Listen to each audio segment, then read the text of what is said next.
Hello दोस्तों, नमस्ते। आज हम करेंगे प्रगतिवाद से संबंधित महत्वपूर्ण रचनाएं और उनके कवियों से संबंधित महत्वपूर्ण स्मरणीय तथ्य जो एग्जाम की दृष्टि से महत्वपूर्ण है। तो स्टार्ट करते हैं। प्रगतिवाद के आदि प्रवर्तक किसे माना जाता है? तो कार्ल मार्क्स को। विश्व का पहला लेखक संगठन यूनियन ऑफ सोवियत राइटर्स सन 1934 से गोरकी के नेतृत्व में रूस में प्रभावी हुआ। किसके नेतृत्व में प्रभाव हुआ? यूनियन ऑफ सोवियत राइटर्स सन 1934 ईस्वी में गोरकी के नेतृत्व में। एम फास्टर ने प्रोग्रेसिव राइटर्स एसोसिएशन की स्थापना सन 1935 ईस्वी में हेनरी बारबूस की पहल पर पेरिस में की थी। प्रोग्रेसिव राइटर्स एसोसिएशन की स्थापना किस सन में हुई? 1935 में। किसने की? हेनरी बारबूस की पहल में। कहाँ पर हुई थी? पेरिस में। भारत की तरफ से सर्वप्रथम ब्रिटेन में जुलाई 1935 ईस्वी में भारतीय प्रगतिशील लेखक संघ गठन ज्योतिष घोष के एम भट्ट, सज्जाद जहीर, मुल्कराज आनंद, हिरेन मुखर्जी, एम सिन्हा और मोहम्मदीन तासीन ने किया था। नेक्स्ट है, सन 1936 से 1943 तक हिंदी कविता के इतिहास में एक आंदोलन चला जिसे प्रगतिवाद के नाम से जाना जाता है। प्रगतिवाद की शुरुआत सन 1936 ईस्वी में हुई, इसलिए माने जाने वाली इसी वर्ष लखनऊ में प्रेमचंद की अध्यक्षता में प्रगतिशील संघ की स्थापना हुई। तो किस सन में प्रगतिशील संघ की स्थापना हुई थी? 1936 ईस्वी में। प्रगतिवाद की शुरुआत स्वच्छंदतावाद युग से ही हो जाती। इसकी स्पष्ट प्रवृत्तियां उत्तर स्वच्छंदतावाद युग से में ही उभरने लगी थी। प्रगतिवाद ने छायावाद की भाषा, आध्यात्मिक, व्यक्तिक, काल्पनिक इत्यादि का विरोध किया। काल्पनिक, करुणा आदि का क्या क्या था? विरोध हुआ था। प्रगतिवादी काव्य में सामूहिकता, वर्ग संघर्ष और सर्वहारा के विजय के गीत गाए। मार्क्स का द्वंद्वात्मक भौतिकवाद प्रगतिवाद के काव्य का आधार है। राजनीति के क्षेत्र में जो समाजवाद या साम्यवाद की विचारधारा है, साहित्य के क्षेत्र में भी वही प्रगतिवाद की है। यानी कि जो क्षेत्र राजनीति के क्षेत्र में जो स्थिति समाजवाद की है, वही साम्यवादी विचारधारा की है। साहित्य के क्षेत्र में वही प्रगतिवाद है। प्रगतिवाद का मानना है कि जो साहित्य सर्वहारा के हित में नहीं, वह उसकी आवाज नहीं बन सकता और वह साहित्य नहीं बल्कि शोषण को बनाए रखने की व्यवस्था है। इस संदर्भ में लेनिन का विचार महत्वपूर्ण है। साहित्य क्रांति के लिए ये एक हथियार मात्र है। ये कथन किसका है? तो लेनिन का है। लेनिन के द्वारा कहा गया कथन है। क्रांतिकारी कविताओं के संदर्भ में शुक्ल जी का कहना है कि क्रांति के नाम पर परिवर्तन की प्रबल कामना हमारे हिंदी काव्य क्षेत्र में प्रलय की पूरी पदावली के साथ व्यक्त की गई है। सब बातों में परिवर्तन ही परिवर्तन की यह कामना कहाँ तक वर्तमान परिवर्तन के स्वतंत्र पर्यालोचन का परिणाम है और कहाँ तक केवल अनुव्रत है, नहीं कहा जा सकता। प्रगतिवादियों के अनुसार समाजवादी यथार्थवाद ही यथार्थ को देखने की एकमात्र तात्विक दृष्टि है। नेक्स्ट है, प्रगतिवादी चेतना साहित्य के आदर्श और मार्क्सवादी बोध के आधार पर तय करती है और कला को सदस्य मानती है। प्रगतिवादी कविता की भाषा में बिंब, शब्द, मुहावरे, चित्र जनजीवन के बीच के हैं तथा इसकी शैली उपदेशात्मक है। किसकी? प्रगतिवादी कविता की। प्रगतिवादी कविता में कौन कौन से तत्व हैं? भाषा है, बिंब है, शब्द है, मुहावरे, चित्र, जनजीवन आदि हैं और उसकी शैली क्या है? उपदेशात्मक है। तत्कालिकता का दबाव तथा घोर सामाजिक व राजनीतिक काव्य होने के कारण प्रगतिवादी काव्य में रूपात्मक विशेषता का अभाव दिखाई देता है। बच्चन सिंह के अनुसार सुमित्रा नंदन पंत कृत युगवाणी को खड़ी बोली का प्रथम प्रगतिवादी काव्य माना जाता है। गणपति चंद्रगुप्त ने रामेश्वर करुण कृत ब्रजभाषा काव्य करुण सत्सई को प्रथम प्रगतिवादी काव्य माना है। तो प्रथम प्रगतिवादी काव्य किसे माना है? गणपति चंद्रगुप्त ने रामेश्वर को। गणपति चंद्रगुप्त ने प्रथम प्रगतिवादी कवि किसे माना है? रामेश्वर करुण को, जो कि कौन सी भाषा में रचना करते थे? ब्रज भाषा में।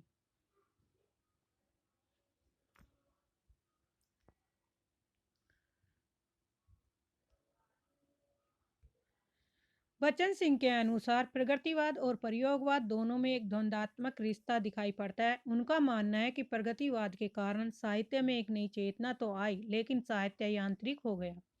प्रगतिवादी कवियों ने दस्तावेजी कविताएं काफी संख्या में लिखी हैं। यह कथन किसका है? बच्चन सिंह का। इनमें से कई लोग साहित्य में प्रगतिवाद का नामक धारा का प्रतिपादन करने लगे। समकालीन साहित्य की अन्य सभी धाराएं इससे बाहर कर दी गई थी। सभी देशभक्त लेखकों का संगठन बनने के बदले वह अनेक धाराओं में केवल एक धारा का प्रतिनिधि बना। यह कथन है रामविलास शर्मा का। प्रगतिवाद समाजवाद की ही साहित्यिक अभिव्यक्ति है। यह कथन है डॉक्टर नगेन ने कहा। प्रगतिवाद ने सत्य का राजनीतिकरण, सपाटीकरण, संकुचीकरण कर दिया, जबकि कला, सत्य, जीवन इतने बंधे बंधाए नहीं है। यह कथन किसका है? आगे का। प्रगतिवाद के संबंध में पंत और निराला के कुछ वाक्य। युगांत लिखकर पंत जी ने युग के अंत, छायावाद के अंत की घोषणा कर दी थी तथा युगवाणी में उन्होंने प्रगतिवाद को युग की वाणी कहा। यानी कि जो पंत जी कवि थे, पंत कवि ने छायावाद के अंत की घोषणा किस रचना से की थी? युगांत से। और प्रगतिवाद के प्रारंभ किस रचना से हुआ था? तो युगवाणी से माना जाता है। पंत जी ने रूपाब नामक एक पत्रिका प्रकाशन किया और उसमें अपने प्रगतिवादी विचारों को और अधिक स्पष्ट किया। पंत के अनुसार प्रगतिशील कविता वास्तव में छायावाद की ही एक धारा है। दोनों स्वरों में जागरण का उदात्त संदेश मिलता है, एक में मानवीय जागरण का तो दूसरे में लोक जागरण का। निराला ने कुछ प्रगतिवादी रचनाएं की, जिनमें कुकुरमुता, गरम पकौड़ी, डिप्टी साहब आ गए, भिक्षुक वनमेला, ये प्रमुख रचनाएं किसकी हैं? निराला जी की। इन रचनाओं में उन्होंने मानवतावादी पक्ष उभर कर सामने आया है। सर्वहारा वर्ग के लिए उन्होंने वह तोड़ती पत्थर, विधवा जैसी कविताएं लिखी। तो सर्वहारा के लिए कौन सी कविताएं लिखी? वह तोड़ती पत्थर और विधवा नामक कविता किससे संबंधित है? सर्वहारा वर्ग से संबंधित। अब यहाँ पे है प्रगतिवाद के कवि। केदारनाथ अग्रवाल, इनका जन्म काल है 1911 ईस्वी से माना जाता है। केदारनाथ अग्रवाल की रचनाओं का अन्य विदेशी भाषाओं में भी अनुवाद हुआ, जैसे रूसी, अंग्रेजी, चेक, जर्मन आदि। तो केदारनाथ की अन्य भाषाओं में कौन कौन सी भाषाओं में अनुवाद हुआ? रूसी में, अंग्रेजी में, चेक में और जर्मन में। केदारनाथ अग्रवाल की कविताओं को मुख्यतः दो श्रेणियों में बांट सकते हैं। पहली श्रेणी में उनकी राजनीतिक कविताएं आती हैं, तो दूसरी श्रेणी में प्रकृति प्रेम से संबंध एवं सामाजिक कविताएं हैं। प्रेमचंद कथा साहित्य में जिन समस्याओं को आधार बनाकर लिख रहे थे, उन्हीं समस्याओं को केदार जी ने अपने काव्य के माध्यम से चित्रित किया। केदारनाथ अग्रवाल अपनी काव्य यात्रा के शुरुआती समय में बालेंदु उपनाम से रचनाएं करते थे।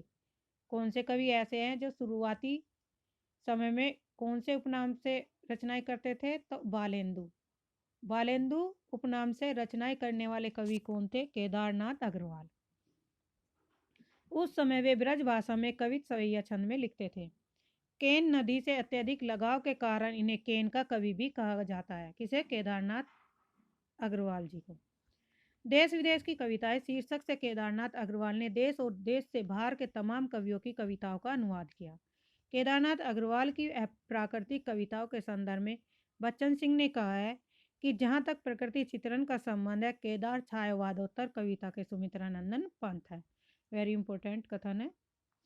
केदारनाथ अग्रवाल ने जहां कहे केदार खरी खरी में डॉलर के प्रति भारतीय राजनेताओं को चेताया, वहीं युग की गंगा में असमान अर्थव्यवस्था की विसंगति का यथार्थ चित्र भी खींचा। फूल नहीं रंग बोलते हैं कविता के लिए केदारनाथ अग्रवाल को सोवियत लैंड पुरस्कार से सम्मानित किया गया। केदारनाथ जी ने जमुन जल तुम एवं ए मेरी तुम कविताएं अपनी पत्नी की याद में लिखी। तो दो कविताएं लिखी, जमुन जल तुम और ए मेरी तुम नामक कविताएं किसकी याद में लिखी? अपनी पत्नी की याद में। खेत का दृश्य कविता धरती को राधा और कृषक को कृष्ण का प्रतीक बनाकर लिखी गई थी। Very important. खेत का दृश्य कविता धरती को राधा और कृषक यानी कि किसान को कृष्ण का प्रतीक बनाकर लिखी गई है। चंदू और चैत कविता में ग्रामीण युवकों की जिंदगी का यथार्थ चित्रण है एवं बसंत में प्रसन्न हुई पृथ्वी कविता में प्राकृतिक सौंदर्य का चित्रण किया गया है। बसंत में प्रसन्न हुई पृथ्वी कविता में किसका वर्णन किया गया है? प्राकृतिक सौंदर्य का। केदारनाथ जी को सन 1986 ईस्वी में अपूर्वा के लिए साहित्य अकादमी पुरस्कार से भी सम्मानित किया गया। नेक्स्ट कवि है नागार्जुन। इनका समय काल भी 1911 ईस्वी माना जाता है जन्म काल। ये यात्री नागार्जुन का पहला साहित्यिक नाम था। ये संस्कृत जो ये साहित्यिक लिखते थे वे किस नाम से लिखते थे? पहले यात्री के नाम से। ये संस्कृत और मैथिली में भी इसी नाम से कविताएं लिखते थे। हिंदी में नागार्जुन नाम से कविताएं लिखने लगे। इनका मूल नाम वैद्यनाथ मिश्र था। यानी कि नागार्जुन कवि पहले जो साहित्य लिखते थे वे यात्री के नाम से कविताएं और रचनाएं की थी संस्कृत में, लेकिन जब हिंदी में ये रचनाएं करने लगे तो ये इन किस नाम से करने लगे? हिंदी में रचना नागार्जुन के नाम से। और वैसे इनका मूल नाम क्या था? वैद्यनाथ मिश्र। नागार्जुन राजनीति की समझ रखने वाले सजग कवि थे। इनकी प्रसिद्ध कविता है बादल को घिरते देखा, हरिजन गाथा, तुम्हारी दंतुरीन मुस्कान, पांच पूत भारत माता के, कालिदास, अकाल और उसके बाद। ये इनकी क्या है? प्रमुख कविताएं हैं नागार्जुन की। नागार्जुन को प्रगतिवाद का सलाहकार पुरुष के रूप में भी जाना जाता है। राम के प्रति नागार्जुन की खड़ी बोली में प्रकाशित पहली रचना है। नागार्जुन की कविता राम के प्रति 1935 में साप्ताहिक पत्रिका विश्व बंधु में छपी थी, जो लाहौर से निकलती थी। अपनी कविता प्रतिहिंसा की स्थायी भाव को नागार्जुन ने अपने साहित्य का मैनिफेस्टो भी कहा है। पत्रहीन नगन गाछ मैथिली भाषा में लिखा गया एक महत्वपूर्ण काव्य संग्रह है जिसमें 52 कविताएं संकलित हैं। सन 1968 ईस्वी में इस कृति के लिए नागार्जुन को साहित्य अकादमी पुरस्कार भी मिला था। बच्चन सिंह ने नागार्जुन की कविताओं को नुक्कड़ की कविता कहा। तो नुक्कड़ की कविता किस कवि ने कहा? बच्चन सिंह ने नागार्जुन की कविताओं को। नागार्जुन ने दीपक पत्रिका के संपादक के रूप में भी कार्य किया। प्रेत का बयान कविता में नागार्जुन आजाद भारत के ऐसे अध्यापक की यथार्थ दशा का चित्रण करते हैं जिसकी मृत्यु सुख के कारण हुई थी। भस्मांकुर खंड काव्य कविता में नागार्जुन ने भगवान शिव और पार्वती के संबंधों को साधारण दंपति के रूप में देखा। इस कविता का शरीर श्रृंगार रस का है लेकिन आत्मा करुण रस की है। इसमें बरवे छंद का प्रयोग किया गया है। किस कविता में? भस्मांकुर में। हरिजन गाथा कविता में दलितों की समस्याओं का मार्मिक चित्रण किया गया है।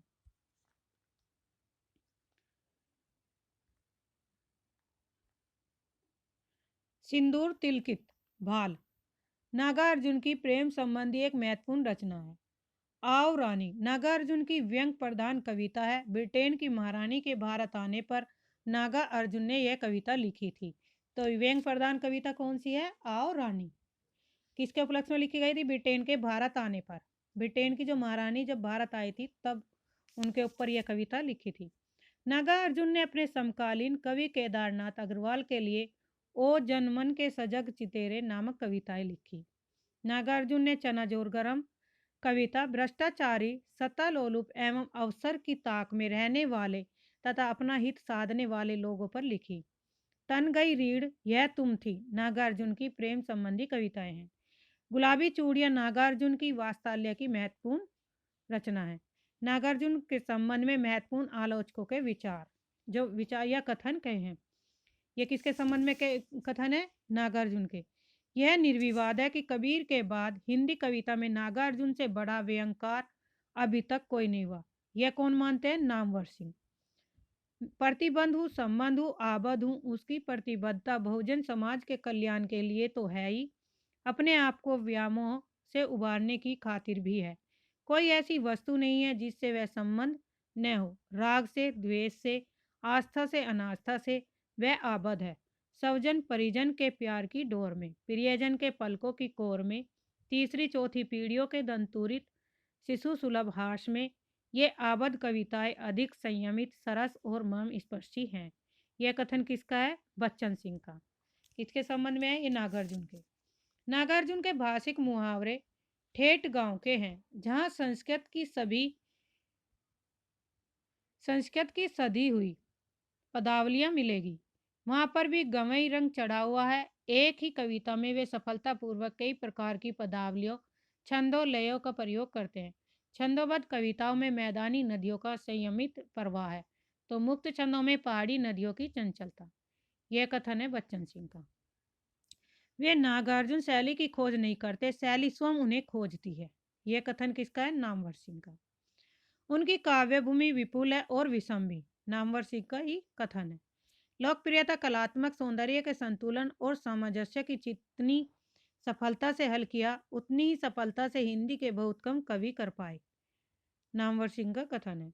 कविता के में रूप संबंधी जितने प्रयोग नागार्जुन ने किए, उतने शायद ही किसी ने किए हों। कविता की उठान तो कोई नागार्जुन से सीखे और नाटकता में वे लाजवाब हैं। उनके बात कहने का हजार ढंग है। यह कथन किसका है? नामवर सिंह का है।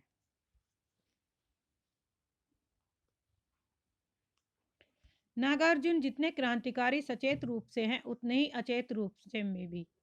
रामविलास शर्मा का कथन है। नागार्जुन ने की कविताओं के आधार पर 1940 के बाद के भारतीय समाज की राजनीति चेतना का इतिहास लिखा गया। यह किसने कहा? मैनेजर पांडे ने, नागार्जुन के बारे में। शिव मंगल सिंह सुमन।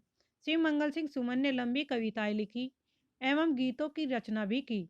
जल रहे हैं दीप, जलती है जवानी, प्रलय सृजन जैसी रचनाओं में पूंजीपतियों के शोषण की भर्त्सना की है। इनकी प्रसिद्ध रचनाएं हैं चल रही कुदाल, कलकत्ते का अकाल, गुनिया का यौमन। ये किसकी रचनाएं हैं? शिव मंगल सिंह सुमन की। नेक्स्ट कवि है त्रिलोचन। इनका जन्म काल है 1917।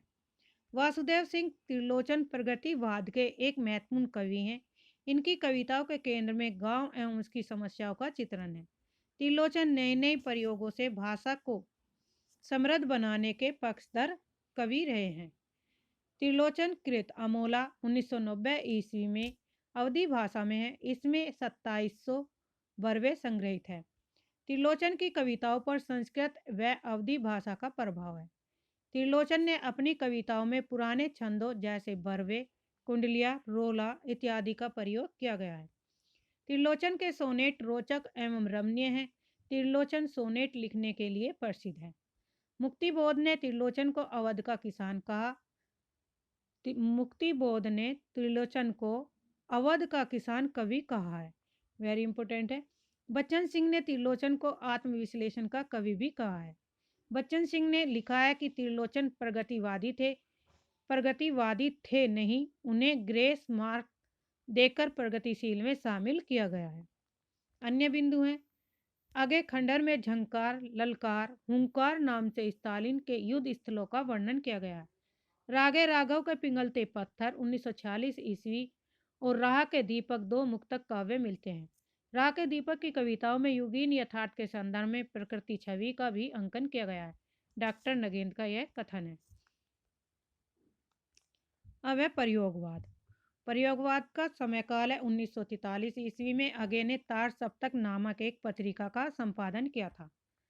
तो तार सप्तक नामक एक पत्रिका का संपादन किसने किया था? अगे ने। किस सन में किया? सन 1943 ईस्वी में। वाद के रूप में प्रयोगवाद की शुरुआत यहीं से मानी जाती है।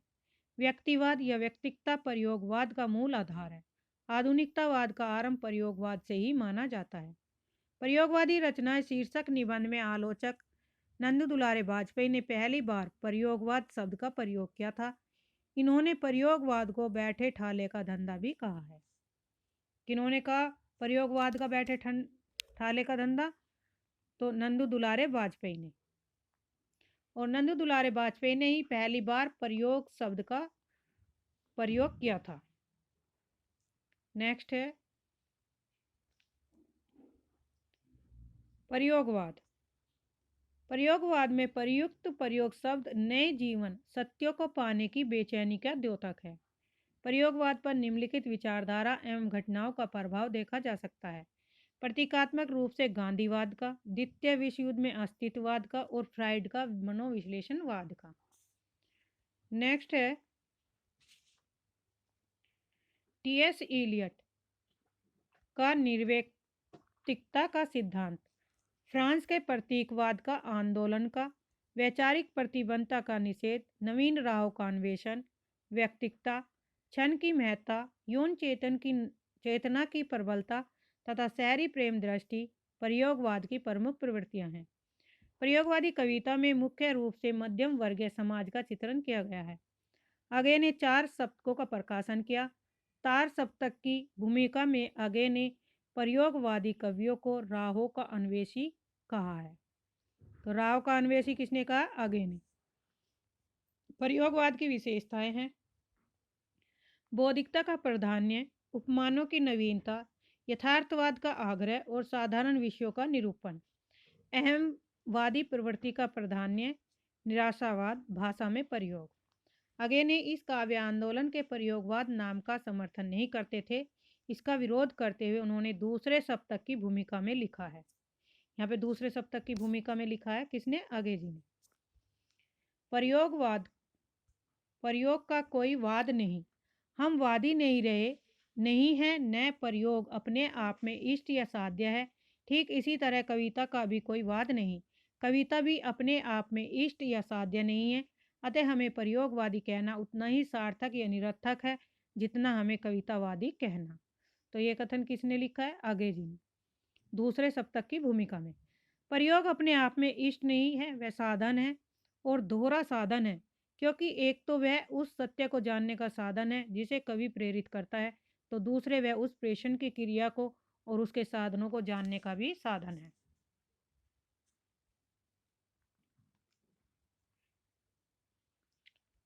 आगे ने दूसरे सप्तक में आत्म अन्वेषण पर बल दिया। तो आगे ने दूसरे सप्तक पर किस पर बल दिया? आत्म अन्वेषण पर। प्रयोगवाद के संदर्भ में विभिन्न विद्वानों के मत। प्रयोगवादी कविता में युग से उत्पन्न अनास्था, शंका, घुटन, कुंठा, भग्नाशा में से एक नए पथ के अन्वेषण की व्याकुल भावना दिखती। ये कवि एक नए मार्ग का अनुसंधान करने के लिए व्याकुल है। यह कथन किसका है? डॉक्टर रामविलास शर्मा का। प्रयोगवाद शैलीगत विद्रोह है, यह कथन है नगेंद्र का। समाज के हित में जैसी क्रांति की सतत प्रक्रिया काम्य है, वैसे ही रचना के हित में प्रयोग की, रामस्वरूप चतुर्वेदी ने कहा। प्रयोग कलात्मक अनुभव का क्षण है, रघुवीर सहाय का कथन है। प्रयोग दृष्टिकोण का अनुसंधान है, यह केसरी कुमार का कथन है। प्रयोग की प्रक्रिया में धीरे धीरे शब्द की चमक खो जाती है, अतः अब उस शब्द को नया संदर्भ देना पड़ेगा, यह कथन किसका है? आगे का। प्रगतिवाद या प्रयोगवाद के अंतर्विरोधों पर मुक्तिबोध ने अपने निबंध समीक्षा की समस्या में लिखा है कि किसी जमाने में प्रयोगवादी कविता प्रगतिवाद के अधिक निकट थी, किंतु प्रगतिवादियों ने उसकी खूब उपेक्षा की। जो अपने से भिन्न है वह अपना विरोधी भी है, जो काव्य के अपने ढांचे में ढला हुआ नहीं है वह गलत भी है, असुंदर भी है, प्रतिक्रियावादी भी है। इस प्रकार का सोच विचार समीक्षकों की मानव यथार्थ से दूरी, लंबे फैसले लंबे चौड़े फासले सूचित करता है। प्रयोगवादी काव्य पर यह आरोप लगाया जाता है कि यह क्लिष्ट प्रयोगों और कमजोर वाक्य विन्यास के कारण अस्पष्ट दुरूह हो गई है, जिससे इस काव्य की लोकप्रियता भी प्रभावित हुई। प्रभाकर माचवे ऐसे कवि हुए जिनकी कविता में प्रगतिवाद, प्रयोगवाद एवं नई कविता की विशेषताओं का समावेश मिलता है। तो नई कविताओं का समावेश किसमें मिलता है? प्रगतिवाद, प्रयोगवाद और नई कविता का समय किनकी कविताओं में मिलता है? प्रभाकर माचवे की। नेक्स्ट टॉपिक है प्रबद्धवाद या नकेनवाद। प्रबद्धवाद प्रयोगवाद के समांतर एक ऐसा काव्य आंदोलन है जिसके कवियों का दावा है कि असली प्रयोगवादी वे ही हैं, क्योंकि प्रयोगवादियों के लिए प्रयोग साधन है लेकिन इनके लिए प्रयोग साध्य है। सन 1956 में प्रकाशित नकेन के प्रबद्ध काव्य संकलन से नलिन विलोचन शर्मा ने प्रबद्धवाद का प्रवर्तन किया था। प्रबद्धवाद मुख्य रूप से 3 कवियों नलिन विलोचन शर्मा, केसरी कुमार और नरेश द्वारा चला गया काव्य आंदोलन है। उपयुक्त तीनों कवियों के नाम से के प्रथम अक्षरों को आधार मानकर इस काव्य आंदोलन को नकेनवाद भी कहा जाता है। इन तीन कवियों में नलिन विलोचन शर्मा, केसरी कुमार और नरेश का एक काव्य संकलन 1956 में प्रकाशित हुआ जिसका नाम नकेन के प्रबंध है, जिसकी भूमिका को इनका घोषणा पत्र कहा जाता है। 1959 में प्रकाशित तीसरा सप्तक में अगे ने प्रबंधवादियों की क्या की आलोचना की है। बच्चन सिंह ने इस आंदोलन को एक प्रकार का रूपवाद कलावाद माना है। तो रूपवाद और कलावाद किस कवि ने माना है? बच्चन सिंह ने। नरेश द्वारा संपादित प्रकाश पत्रिका में नकेनवादियों ने प्रबंधवाद को तथाकथित प्रयोग दशा सूत्री घोषित किया। आगे चलकर यह कविता में जो निषेधात्मक प्रवृत्तियां कविता की भाषा में गाली गलौच कविता का बयान के रूप में प्रस्तुति इत्यादि दिखाई देती है, उनका सूक्ष्म रूप प्रपदवाद या नकेनवाद में देखा जा सकता है। प्रपदवाद और नकेनवाद की मान्यता। यह कवि की किसी भी प्रकार की काव्य परंपरा को अस्वीकार करते हैं, क्योंकि इनके अनुसार परंपराओं में उलझा कवि स्वतंत्र प्रयोग नहीं कर सकता। इनकी कविताओं में यौन प्रसंगों की अधिकता है, क्योंकि ये कविता को सिर्फ अवचेतन और चेतन अचेतन के प्रति जवाबदेह मानते हैं। शब्दों के स्तर पर उनकी कविताओं में अत्यधिक प्रयोग मिलता है, क्योंकि परंपरा से चले आ रहे शब्द इन्हें अनुपयुक्त लगते हैं। आज के लिए इतना ही। धन्यवाद। चैनल को सब्सक्राइब करिए, लाइक करिए।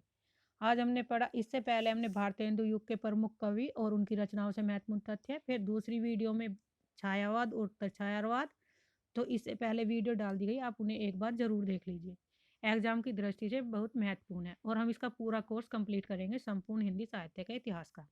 पहले आधुनिक काल, फिर उसके बाद आदिकाल, रीतिकाल और हिंदी साहित्य का लेखन परंपरा से संबंधित जितने भी महत्वपूर्ण क्वेश्चन होंगे वे लेकर आएंगे।